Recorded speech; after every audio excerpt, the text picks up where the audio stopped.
الحمد لله وكفى وسلام على عباده الذين اصطفى أما بعد فأعوذ بالله من الشيطان الرجيم بسم الله الرحمن الرحيم ومن الناس من يشتري لهو الحديث ليضل عن سبيل الله بغير علم ويتخذها هزوا أولئك لهم عذاب مهين صدق اللہ مولانا العظیم۔ میں نے آپ حضرات کی خدمت میں سورہ لقمان کی ایک آیت مبارکہ تلاوت فرمائی ہے۔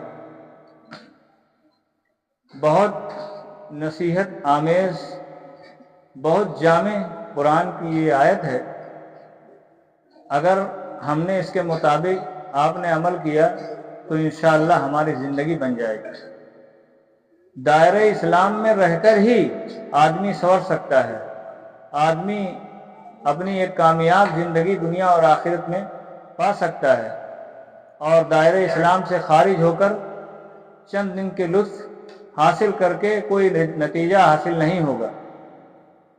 اللہ رب العزت نے قرآن کریم میں ارشاد فرمایا، اور بعض لوگ ایسے ہیں جو لغو بات کو اختیار کرتے ہیں، لغو چیز کو خریدتے ہیں، من یشتری لہو الحدیث لیضل عن سبیل اللہ، تاکہ وہ گمراہ کریں اللہ کے راستے سے بغیر جانے بوجھے، بغیر سمجھے، وَيَتَّخِذَهَا هُزُوًا، اور اس کو مذاق بناتے ہیں۔ اولئک لہم عذاب مہین، قرآن نے ان کی سزا متعین کر دی، ان کے لیے ذلت کا عذاب ہے۔ اس طرح کے اصل معنی خریدنے کے ہیں، حقیقی معنی، لیکن اس طرح اس معنی میں بھی استعمال ہوتا ہے کہ ایک چیز کے بدلے میں دوسری چیز کو اختیار کیا جائے، جیسے قرآن میں دوسری جگہ ہے اولئک الذین اشتروا الضلالۃ بالہدی، ان لوگوں نے گمراہی کو اختیار کیا ہدایت کے بدلے میں۔ یہ آیت ایک خاص واقعے کے تحت نازل ہوئی۔ نضر ابن حارث مشرکین مکہ میں سے ہے، بہت بڑا تاجر ہے۔ اس وقت جبکہ سفر کے لیے ایسے ساز و سامان، ایسی سواریاں نہیں تھیں، کئی ملکوں کا سفر کیا کرتا تھا، اور ملک فارس جاتا تھا، وہاں سے شاہان عجم کے واقعات اور قصص اور ان کی ناولوں کے طرز پر جو دلچسپ کتابیں تھیں وہ لے کر آتا تھا، اور مشرکین مکہ سے کہتا تھا کہ محمد نعوذ باللہ تم لوگوں کو آج سمود، لوط اور طرح طرح کے واقعات سناتے ہیں، میں تم کو شاہان عجم کے، رستم کے، اسفند کے، سوراب کے، ایسے ہی دیگر بادشاہوں کے واقعات سناؤں گا۔ چنانچہ اس کو سنواتا تھا۔ اب کوئی اس میں عمل تو کرنا نہیں تھا، بس ایک دلچسپ واقعات تھے، لوگ بہت اہمیت سے اس کو سنتے تھے مشرکین مکہ۔ چنانچہ دوسری روایت میں در منصور کی حضرت ابن عباس رضی اللہ تعالیٰ عنہ سے مروی ہے کہ وہ ایک گانے والی کنیز رکھا تھا، اور جو بہت اچھا گانا گاتی تھی۔ مشرکین مکہ سے کہتا تھا کہ محمد نعوذ باللہ تم لوگوں کو نماز پڑھنے کا حکم دیتے ہیں، روزہ رکھنے کا حکم دیتے ہیں، جان دینے کے طرح طرح کی مصیبتوں کے احکام جاری کرتے ہیں، میں تم لوگوں کو ایسی چیز دیتا ہوں، ایسی چیز سنواتا ہوں جس سے تم لوگ مست رہو گے۔ چنانچہ وہ اس لوڈی سے گانا سنواتا تھا، اور جب وہ لوگ قرآن کے سننے کے لیے آتے تو ان کو پہلے ہی وہ ان کو گانا سنواتا تھا۔ اب وہ لوگ لڑکیوں کو گانا سن کر مست ہو جاتے تھے۔ تو قرآن نے کہہ دیا بغیر علم کے جو لوگ گمراہ کرتے ہیں، لیضل عن سبیل اللہ بغیر علم ویتخذها ہزوا، اور اس کا مذاق بناتے ہیں، ان کے لیے ذلت کا عذاب ہے۔ اب یاد رکھیے، اس طرح اصل میں نے بتایا لغوی معنی خریدنے کے ہیں، لیکن یہاں مراد لہو الحدیث سے حضرت عبداللہ ابن عباس، حضرت عبداللہ ابن مسعود، حضرت جابر رضی اللہ تعالیٰ عنہ سے مراد ہے۔ سے تفسیروں میں منقول ہے کہ یہاں گانا گانے والی مراد ہے، اور یہی قول امام بخاری رحمۃ اللہ علیہ نے اپنی کتاب الادب المفرد میں نقل کیا ہے، اور یہی بیہقی نے سنن میں کہ اس سے مراد گانا گانے والی ہے۔ لیکن عام مفسرین، جمہور صحابہ اور تابعین کا یہ قول ہے کہ یہ لہو الحدیث عام ہے، اس میں ہر وہ چیز مراد ہے جو اللہ کی یاد سے غافل کر دے۔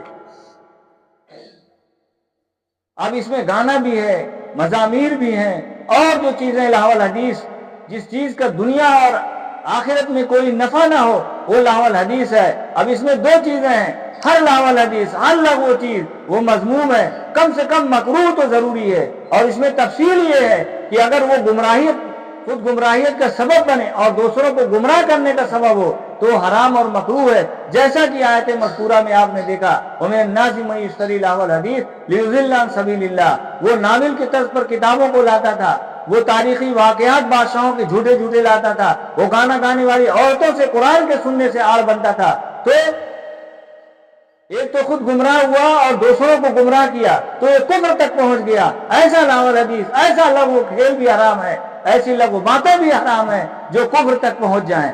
اور دوسری باتیں وہ ہیں جس سے آدمی کے عقائد پر تو ڈاکہ نہیں ڈالتے لیکن اس کی وجہ سے آدمی معاصی میں مبتلا ہو جاتا ہے، جیسے قمار ہے، جوا ہے، شطرنج ہے، اور تمام کھیل اور کود ایسے ہیں جس سے آدمی پیسوں کا لین دین، جیسے روپیہ پیسہ ملکیت ہار جاتا ہے، تو یہ کام اور یہ کھیل حرام ہے۔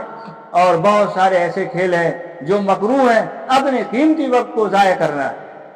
بہرحال میں آپ حضرات کی خدمت میں ایک روایت نقل کر کے اپنی بات کو ختم کر دوں گا۔ آج آپ دیکھیے ذرا اپنے نوجوانوں کو کس طریقے سے گیم کے کھیل میں مست ہیں۔ آج اپنی عورتوں کو دیکھیے، آج گھر میں بیٹھی نوجوان لڑکیوں کو دیکھیے، میں ان سے کہہ رہا ہوں کس طریقے سے ایک جو سیریل آتا ہے اس کو دیکھتی ہیں پوری رات، کتنے پاگل ہو گئے رات میں دیکھتے دیکھتے۔ بڑے اچھے عقل مند نوجوان جو بیٹھ کر گیم کھیلا کرتے ہیں۔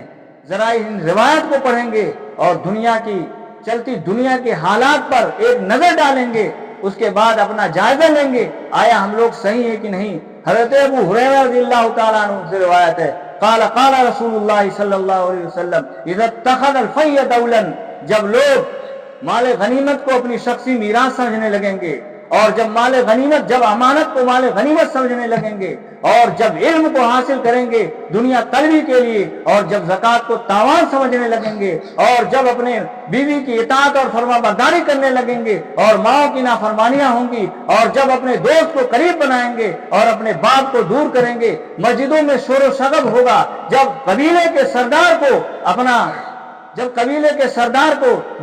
کے بڑے آدمی کو اپنا پیشوا منتخب کریں گے، اور جو قبیلے کا سردار ہوگا اور جو قوم کا سردار ہوگا وہ ان میں ارذل یعنی رذیل آدمی ہو جائے گا، اور جب شرابیں عام طور سے پی جائیں گی،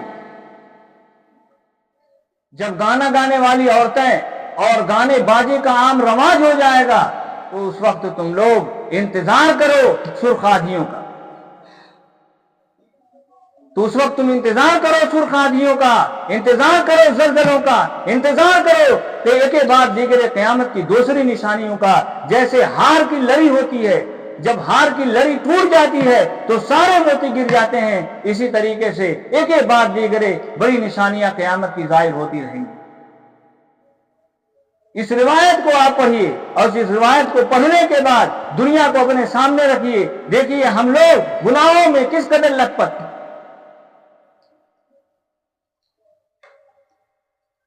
اب آپ دیکھ لیجیے ذرا اٹھا کر کہ آیا ہم لوگ جو عمل کر رہے ہیں شریعت کے مطابق کتنا ہے؟